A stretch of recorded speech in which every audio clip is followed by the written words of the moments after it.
Bonjour et bienvenue sur la chaîne Point Win. Aujourd'hui, pronostic du jour donc pour ce dimanche 18 avril. On va partir sur de la Liga. Je vous donne 8 matchs, 11 pronostics au total. Je change un petit peu la donne car habituellement je vous donne soit un combiné ou 2 ou 3 matchs à jouer en sec. Aujourd'hui, j'avais envie de décider de partir sur de la Liga. C'est encore le championnat qui reste intéressant. Il y avait 8 matchs à jouer pour ce dimanche. Donc on va partir sur ces 8 matchs. Débrief sur la journée de vendredi soir où Lille contre Montpellier devait s'imposer à une cote de 1,60. Malheureusement, Montpellier a ouvert le score en première mi-temps et ensuite s'est fait rejoindre en toute fin de match par Lille. Score de parité 1-1, donc premier pronostic perdant pour ce vendredi. Il y a un pronostic en cours que je vous ai donné hier pour ce samedi. Et maintenant, on part sur de la Liga avec le premier match de Liga. C'est Osasuna contre Elche. Osasuna 14e avec un état de forme de 2 matchs nuls et une victoire. Victoire contre Villarreal à l'extérieur où ils ont vraiment fait un superbe match. J'ai vu le match, franchement. Est-ce que le Villarreal n'a pas voulu jouer ce match à fond? Je ne sais pas, mais Osasuna était très intéressant à regarder. À domicile, ils sont quand même 14e avec 4 victoires, 5 nuls, 6 défaites, 13 buts marqués à domicile, ce qui est quand même assez peu, on va dire. 19 buts encaissés, ce qui reste confortable. Comparé à Elche, 18e, premier relégable avec 2 nuls et une défaite. À l'extérieur, c'est pas terrible. 18e avec 2 victoires, 4 nuls, 10 défaites. 13 buts marqués à l'extérieur, ce qui reste quand même confortable quand on voit qu'Osasuna a réussi à en marquer que 13 lui à domicile. 27 buts encaissés, c'est la plus mauvaise défense de la Liga. Donc attention quand même à Elche. Sur leurs 3 dernières confrontations à Osasuna, ils ont réussi à faire 3 matchs nuls. Donc méfiance quand même pour ce match, même si Osasuna reste le favori logique au vu des bookmakers. Mon prono pour ce premier match va être Osasuna rembourser 6 matchs nuls à une cote de 1,35.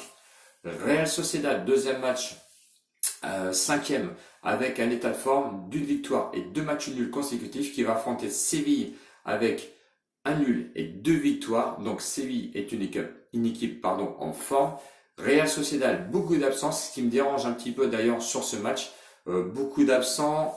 À domicile, ils sont 8e avec 6 victoires, 6 nuls, 3 défaites, 25 buts marqués, ce qui reste quand même une attaque très confortable pour la Real Sociedad. Et 17 buts seulement encaissés, c'était quand même une équipe solide. Séville, à l'extérieur, est 4e, tout comme au classement d'ailleurs. 8 victoires, 3 nuls et c'est 4 défaites. 21 buts marqués à l'extérieur, c'est une équipe qui marque à l'extérieur. 15 buts encaissés, s'encaisse quand même assez peu de buts pour une équipe qui joue souvent à l'extérieur. Mon pronostic sur ce match, nul ou Séville, donc en double chance à une cote de 1,35 ou Séville rembourser 6 matchs nuls à 1,65. Effectivement, au vu des absences du Real Sociedad, je vois bien Séville soit s'imposer, soit faire match nul là-bas au Real Sociedad. Donc voici mon deuxième pronostic.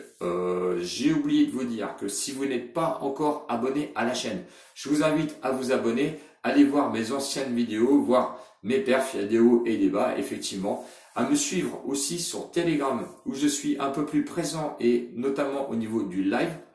Où le week-end dernier, nous avons fait un perfect total, même les 2 derniers week-ends qui sont passés. Donc, venez me rejoindre sur Telegram ou sur Discord, d'ailleurs, où je poste juste mes vidéos. Les 2 liens sont en bas dans la description. Donc, je vous invite aussi à m'encourager avec les pouces bleus, car je serai un peu plus visible sur YouTube. Donc, n'hésitez pas, venez vous abonner à la chaîne ou mettre des pouces bleus, ça ne coûte rien de mettre un petit pouce bleu, juste pour moi, pour être un peu plus visible. Je remercie encore mes fidèles abonnés qui me suivent et qui me mettent des commentaires très gentils, je dois le dire. Donc merci à vous, je vous fais d'énormes bisous et j'espère que vous allez continuer à me suivre. Troisième match, on poursuit avec Alaves qui est 19e, relégable. Mais attention car Alaves n'a pas encore abandonné et va encore se sauver, qui va rencontrer Huesca qui est 16e. Huesca qui pour moi n'est pas du tout à sa place. Si j'avais donné un pronostic En début de championnat de Liga, Huesca, eh ben, je le mettais parmi, alors, peut-être pas les 10 premiers, mais pas loin, de 11e, 12e, 16e, pour eux, c'est vraiment pas leur place. Alaves, sur l'état de forme, c'est vraiment 2 défaites et un match nul, c'est pas terrible. Ça demanderait à être un peu plus poussif, mais ils n'y arrivent pas à domicile. Ils sont seulement 19e avec 3 victoires, 5 nuls et 7 défaites. 12 buts marqués, c'est trop peu, faut le dire, c'est trop peu. 20 buts encaissés, ils encaissent du but. Contre un Huesca qui eux sont 16e, à l'extérieur, ils sont 15e, c'est pas terrible. C'est d'ailleurs peut-être ce qui les pénalise au niveau du classement de ce championnat. 2 victoires seulement, 6 nuls, 7 défaites. Pour le jeu que j'ai vu de Huesca, je ne les vois pas donc à ce niveau-là. J'irai sur une double chance, nul ou Huesca à 1,48, ou alors vous pouvez très bien jouer Huesca à rembourser 6 matchs nuls à une cote intéressante de 1,88. C'est les 2 pronostics que je vous donnerai pour ce match. Avant de passer au match suivant entre l'Atlético de Madrid qui va affronter Eibar. Évidemment, tout le monde voit l'Atlético de Madrid, mais attention, il y a beaucoup d'absents, notamment Suarez, et qui est même peut-être en partance pour un autre club pour la saison prochaine. L'état de forme de l'Atlético Madrid, c'est un petit peu en dents de scie, avec une victoire, une défaite et un match nul. Bon, peut-être une perte de vitesse. À domicile, ils sont quand même premiers, et ça, il faut le signaler, avec 11 victoires, 3 nuls et une seule défaite. Mais attention, ils n'ont pas le droit à l'erreur s'ils veulent décrocher donc la première place de son championnat. Eibar, quant à lui, il y a aussi beaucoup d'absents, 20e. État de forme pas terrible, un nul et 2 défaites. À l'extérieur, ils sont quand même 12e. Donc attention à Eibar, 12e de ce championnat, notamment à l'extérieur. Effectivement, bon, ils sont quand même 20e peut-être au classement général, mais c'est une équipe qui aime bien jouer à l'extérieur. Et je pense que certains joueurs auront encore à cœur de se faire voir, notamment sur des gros matchs comme l'Atlético de Madrid. Donc, soyez prudents. À l'extérieur, quand même, c'est 3 victoires, 5 nuls, 7 défaites, 14 buts marqués, ce qui est peu, 18 buts encaissés, ce qui est quand même peu aussi à l'extérieur. Je me méfie notamment de leur confrontation, parce que si je regarde un petit peu les confrontations entre l'Atlético Madrid et Eibar, ça reste quand même sur pas mal de matchs nuls, donc attention surtout sur ce match. Peut-être le match piège, le seul match piège peut-être de ce championnat de Liga. Je mettrai quand même l'Atlético pour qu'ils sauvent leur première place à ce championnat, mais si vous voulez sécuriser, je vous propose Atlético de Madrid, rembourser 6 matchs nuls. C'est vrai, à une cote dérisoire de 1,10, mais faites attention surtout à ce match. Ensuite, on va passer au Betis. Le Betis qui va affronter Valence. Il y a beaucoup de choses quand même à dire sur ce match. Le Betis qui lui est 6e, un état de forme d'une victoire et de 2 matchs nuls. Le Betis doit absolument assurer, lui, ses places s'il veut jouer l'Europe l'année prochaine. Donc le Betis est un peu dans l'obligation de gagner. Donc ça va être un match très ouvert. À domicile, ils sont 5e. Quand même, il faut signaler, avec 8 victoires, 3 nuls et 4 défaites. 22 buts marqués. Ils marquent énormément de buts et ils n'encaissent pas tant de buts que ça, puisqu'ils en ont encaissé seulement que 18. De l'autre côté, Valence, attention, beaucoup d'absents, beaucoup de blessés, beaucoup de cartons jaunes et aussi de cartons rouges, ce qui va les pénaliser franchement sur ce match. Mais en plus d'être pénalisés sur le manque d'effectifs, ils sont aussi pénalisés à l'extérieur car ils sont seulement 17e avec 2 victoires. Et oui, et ça faut le signaler, 4 nuls et 9 défaites, ce qui pèse quand même un petit peu dans la balance. Et il faut signaler aussi qu'ils ont quand même 4 défaites d'affilée au cours de ce championnat à l'extérieur. Pour moi, c'est trop dangereux, on va dire, de jouer un petit peu Valence sur ce match face au Betis. Donc j'irai directement sur Betis, sur la victoire sèche de Betis à une cote de 1,85. Ce qui reste pour moi l'une des meilleures chances de ce championnat pour cette journée de dimanche. Donc victoire de Betis. Ensuite, on va aller sur Cadix qui va affronter le Celta Vigo. Cadix 12e avec un état de forme d'une défaite et de 2 victoires. Le Celta Vigo, beaucoup d'absents pour ce match.